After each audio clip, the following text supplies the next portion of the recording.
The Galactic Council chamber shimmered with the reflected light of 1,000 stars. Representatives of every known species filled the arena, their voices overlapping into a storm of sound and superiority.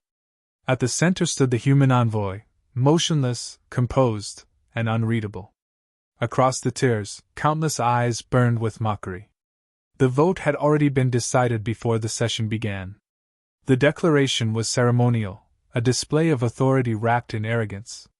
Humanity had expanded too quickly, claimed too much territory, and refused to kneel before the collective that ruled the stars.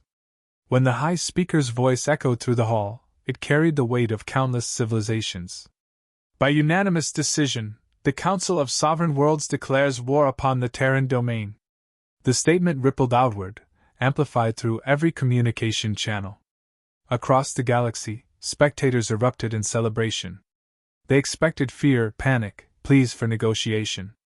Instead, the human ambassador remained still, only lifting their heads slightly as the chamber dimmed from the glow of the decree.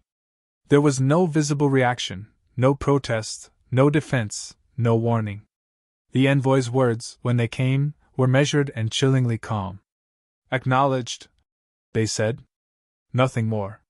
No threat, no emotion. Then the lights flickered, and the Terran transmission terminated before anyone could respond. The sudden silence that followed felt heavier than any explosion.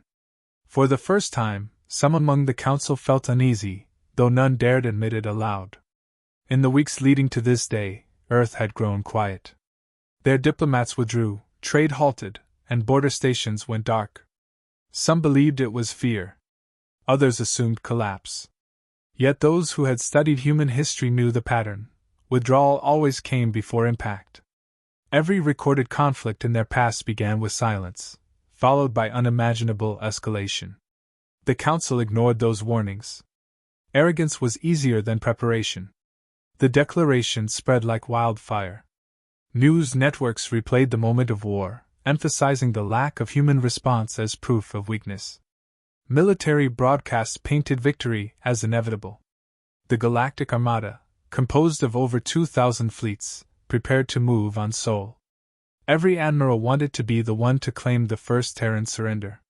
Factories worked without pause, and war songs filled the data streams. It was a festival of overconfidence disguised as duty. Deep within the military archives, a single analyst noted something peculiar. Earth's defense grid remained online but passive, its signals neither aggressive nor dormant.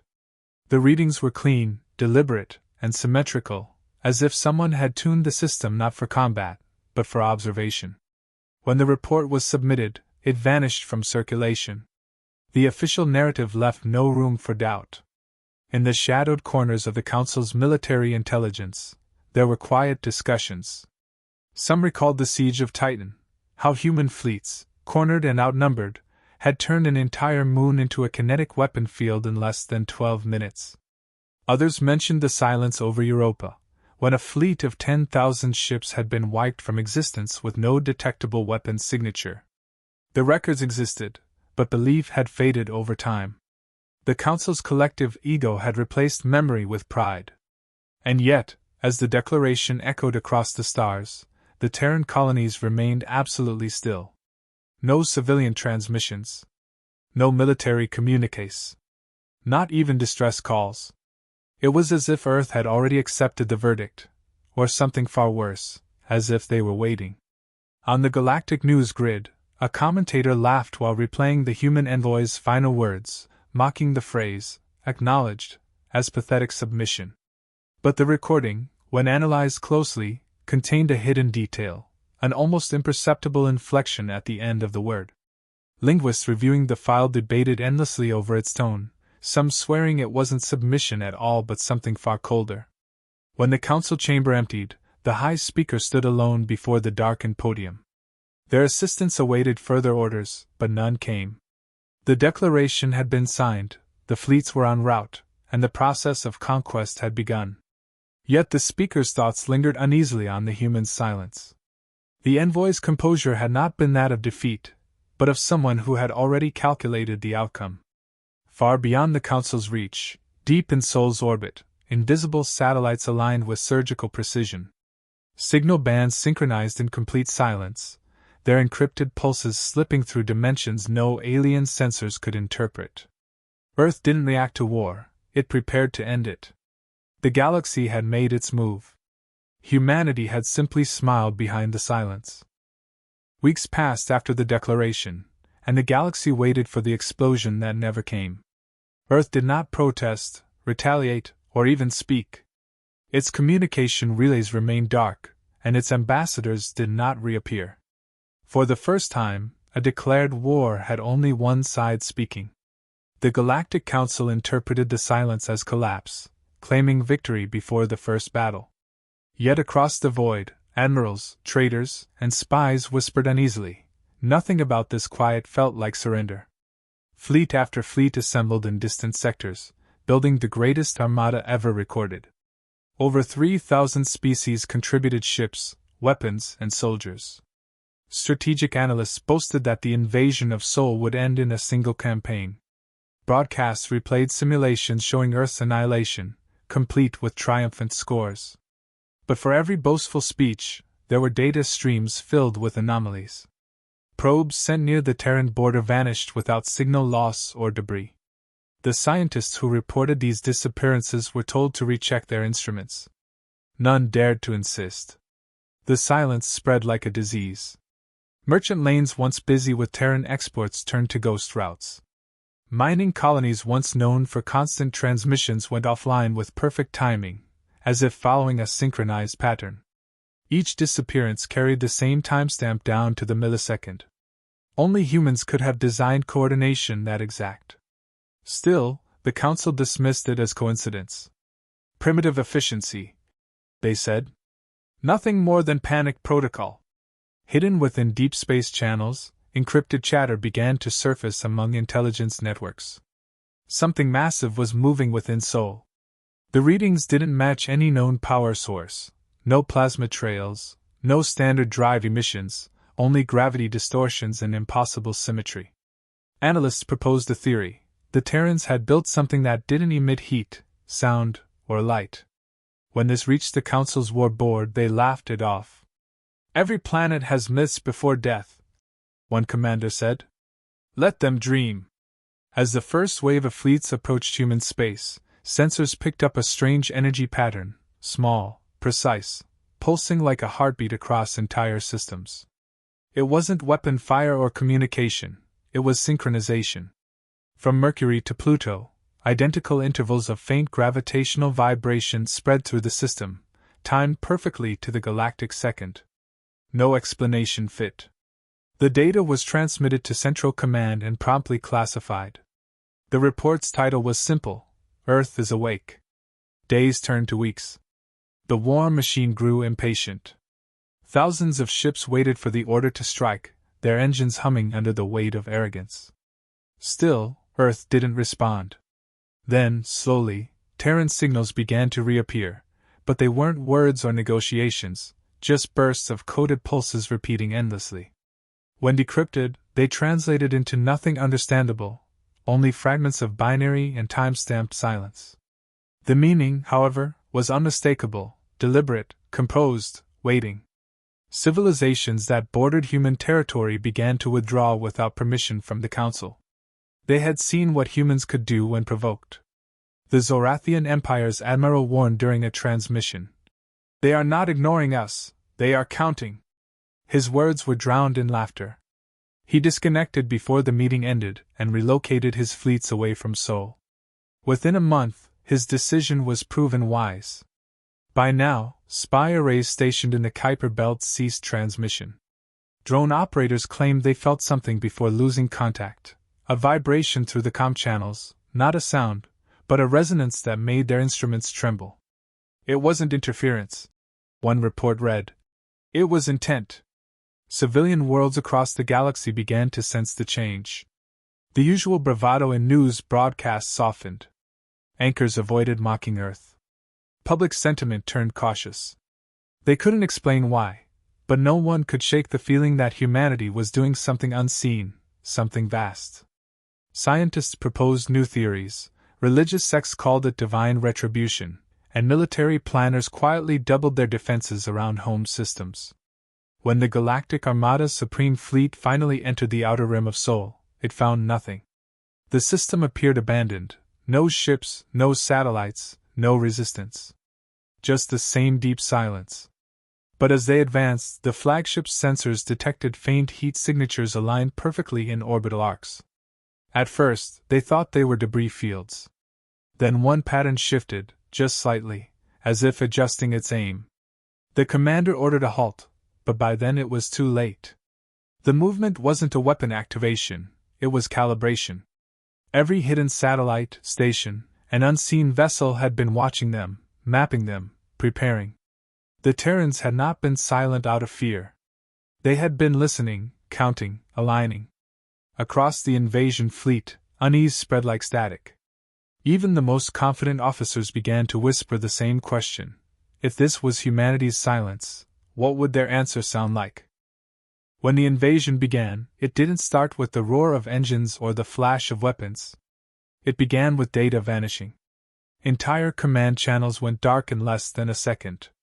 Fleets that had maintained perfect formation suddenly drifted out of sync as guidance systems collapsed without reason.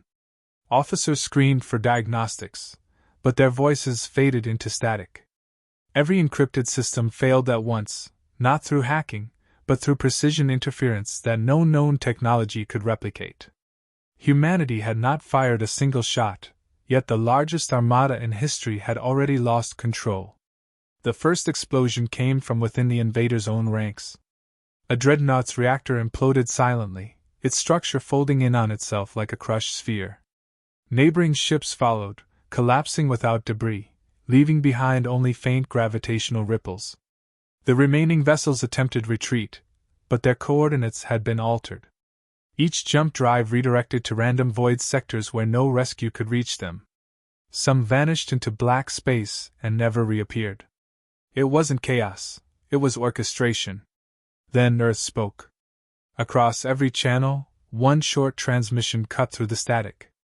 War acknowledged. The voice was clear, devoid of anger or pride. Immediately after, every human ship decloaked simultaneously across dozens of systems. Their hulls reflected no light, their shapes sharp and inhuman, as if space itself had been sculpted around them. There were no banners, no insignias, no broadcasted victory speeches, just motion. Human fleets didn't engage in open battle. They erased opposition. Weapon signatures recorded were unrecognizable, gravity compression pulses, directed dark energy distortions, something beyond conventional understanding. Alien crews reported seeing nothing until their vessels folded in on themselves, as if space had rejected their presence. No explosions, no wreckage, just absence. Within an hour, entire sectors fell silent. The Council's communication grid struggled to track even a single surviving formation.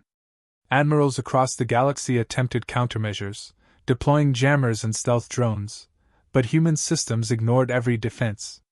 Artificial intelligence cores across enemy fleets began to malfunction, misreading human signals as divine commands and self-terminating. The Council's data archives would later record it as system-wide cognitive collapse. In reality, it was a warning written in precision. Planetary strongholds soon realized the extent of humanity's preparation. Orbital defense rings that should have fired automatically remained dormant, because the targeting systems had been replaced months earlier. Terran infiltration had reached engineering levels so deep that the Council had built its own prison walls without noticing. When the defense cannons finally activated, they didn't fire outward, they turned inward, erasing their own command structures. Reports came in from across the sectors. Colonies evaporated in clean, silent flashes. Command stations cut off from reality as their quantum networks froze. It wasn't slaughter, it was control. Humanity didn't destroy for pleasure, it dismantled. The Council fleets were not being defeated, they were being unmade. By the third hour, the remaining admirals gathered their surviving ships, forming a desperate barrier in the outer sectors. They launched every weapon in existence: antimatter volleys, stellar disruptors, kinetic lances. The sky turned into a storm of fury. None of it mattered. Human vessels moved through the barrage without deflection, their armor bending light itself. Observers described them as shadows cutting through chaos, unshaken and deliberate. Each counterattack was brief, exact, and final. For the first time, the galaxy understood why humans had remained silent. It wasn't hesitation, it was calculation. They hadn't been preparing to defend, they'd been designing extinction with mathematical grace. Every ship, every strike, every disappearance had been rehearsed before the declaration of war was even spoken. When the final alien flagship attempted to broadcast surrender, its signal was intercepted and returned to them, rewritten into one sentence. Request acknowledged. Processing. A second later, their entire command bridge ceased to exist. The message ended there. In less than a single galactic day, the combined might of the Council's war machine was reduced to fragments and echoes. Space itself grew quiet again, not from peace, but from absence. The silence that followed was not human this time, it was the galaxy's. Humanity had answered, and the stars themselves seemed to recoil. The galaxy's core systems burned under their own arrogance. Communication arrays once filled with diplomatic chatter now transmitted only fragments of distress. The great fleets that had once blocked out starlight were gone, their wreckage drifting in perfect silence. What remained of the Galactic Council gathered through holograms, their faces drawn and voices trembling. Entire empires were on their knees, their colonies reduced to empty coordinates. The armada that had sworn to erase Earth no longer existed. Humanity had not pursued retreating fleets, nor occupied conquered worlds. It simply stopped, leaving the survivors to face the weight of their defeat. The Council's emergency meeting began in desperation. Each surviving delegate demanded answers. How had Earth known their routes, their frequencies, their fallback positions? No one could explain the precision. Every encrypted channel, every command relay, had been compromised from within. Someone mentioned infiltration, another blamed betrayal, but even the word spy felt meaningless. The truth was simple: humanity had been listening long before the declaration of war. Their silence had not been absence, it had been surveillance at a scale no one believed possible. A shattered admiral appeared in transmission, his armor still scorched from a lost battle near Vega Prime. He described ships that didn't emit radiation, didn't cast shadows, and appeared inside gravitational wells without any trace of warp energy. They were never defending, he said, voice cracking. They were demonstrating. The Council cut the transmission halfway through. No one wanted confirmation of the impossible. Pride was easier to preserve than truth. In desperation, the Council sent a final plea for ceasefire.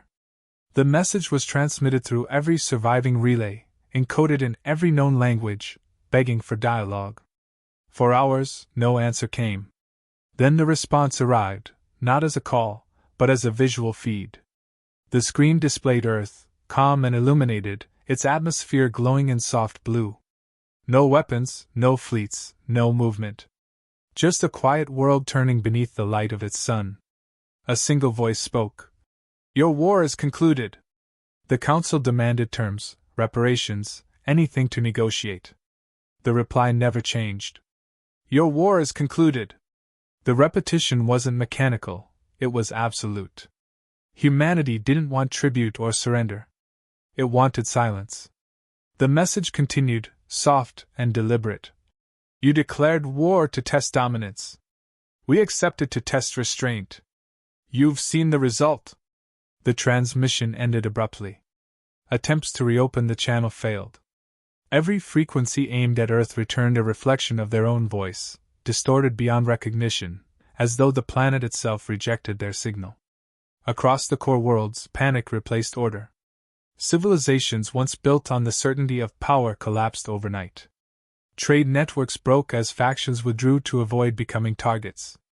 Species that had mocked humanity began purging records of every insult, hoping erasure might spare them. Cultural centers issued declarations of neutrality toward Sol, though no one from Earth had demanded them. The galaxy's arrogance dissolved into superstition. Military survivors started to whisper among themselves. They claimed that the humans could have destroyed the Council entirely but chose restraint out of principle, not mercy. Entire fleets had been disabled rather than annihilated, engines rendered inert with no visible damage. Weapons simply refused to activate, as though obeying another master. Scientists studying the wrecks reported an identical frequency signature in every destroyed system, a faint pattern encoded in gravitational residue. It matched Earth's planetary pulse. When the Council's central capital finally received confirmation that all outer defenses were down, no one issued an evacuation order. There was no point. The surviving leaders stared into the void, waiting for the inevitable. Instead, their sensors detected a single object entering orbit, a small satellite broadcasting an open signal. The message repeated endlessly, unencrypted. War was your declaration. Consequence was our acknowledgement. Balance restored. No invasion followed, no occupation, no retaliation. Humanity withdrew completely, its fleets disappearing beyond detection. Planets once burning were left untouched. The silence that settled afterward was heavier than destruction itself. Empires that had ruled for millennia now measured their every broadcast, terrified of awakening the one civilization that had smiled when war was declared. The age of conquest ended not with peace, but with submission born of fear. The galaxy had begged for survival, and humanity had granted it, not out of compassion, but indifference.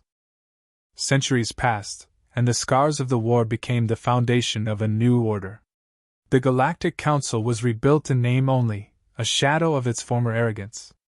No banners of victory were raised, no celebrations marked its rebirth. Every decision, every law, carried one silent condition: never mention Earth. Maps erased Sol from navigation charts, treaties avoided even the word Terran. The galaxy pretended the species had vanished, but in the quiet moments between transmissions, every leader wondered if they were still watching. Civilizations grew cautious, limiting their expansion, fearing to cross invisible lines. Exploration beyond certain sectors became taboo. When expeditions accidentally entered the forbidden zones, they never returned. No signals, no wreckage, just absence, precise, deliberate, absolute. Some claimed it was radiation. Others whispered that it was a warning. The Council avoided investigation. The last time they tried, 3 observation ships vanished within a blink, and the readings they sent before disappearing showed gravitational distortions identical to the ones recorded during the war. No one mentioned it again. The legend spread faster than truth.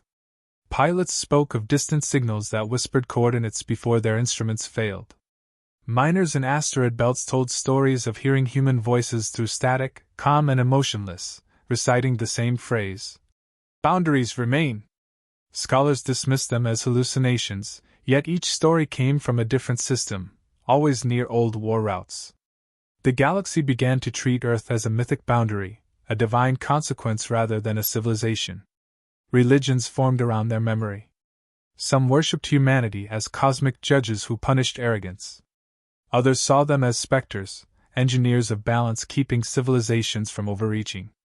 Even the most rational species added protocols: avoid provocation, maintain silence, show respect for the soul exclusion zone. No empire dared send warships near it. The fear had become cultural instinct, passed down generations that had never even seen a human. Trade networks adapted.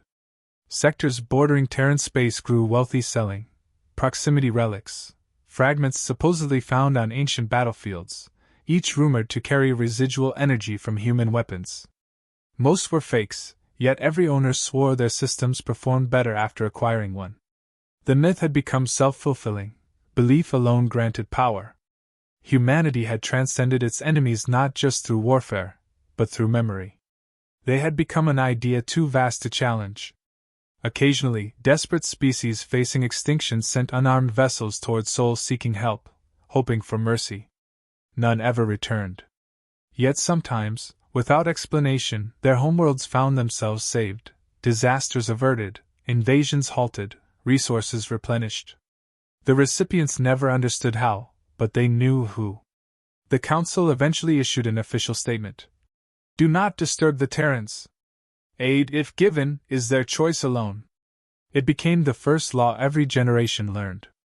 Over time, silence replaced fear. The galaxy grew disciplined, cautious, almost reverent. Warfare declined, borders stabilized, and cooperation became survival. Every ruler understood that unchecked ambition might draw the attention of the Watchers in the dark. The phrase, "Earth is watching," became enough to end conflicts before they began. Humanity had imposed peace without governance, victory without presence. In the deepest archives of the old war, hidden files remained sealed. Within them were final transmissions intercepted at the end of the conflict, recordings no one dared release. In one, an alien crew fleeing Sol space transmitted what they saw: a fleet larger than anything conceived, orbiting Earth in perfect silence, each vessel dark, motionless, and synchronized with the planet's heartbeat. The feed ended with a quiet human voice saying, "Observation complete." The signal ceased. No one ever reopened the file. Generations later, new civilizations rose, unaware of the full truth. But when their explorers reached the edges of charted space, they always found the same thing: stars dimming near Sol, sensors failing, and an overwhelming sense of being seen. The universe learned to live with restraint, shaped not by treaties or diplomacy, but by the memory of one planet that smiled when war was declared. Earth had not conquered the galaxy, it had taught it to fear silence.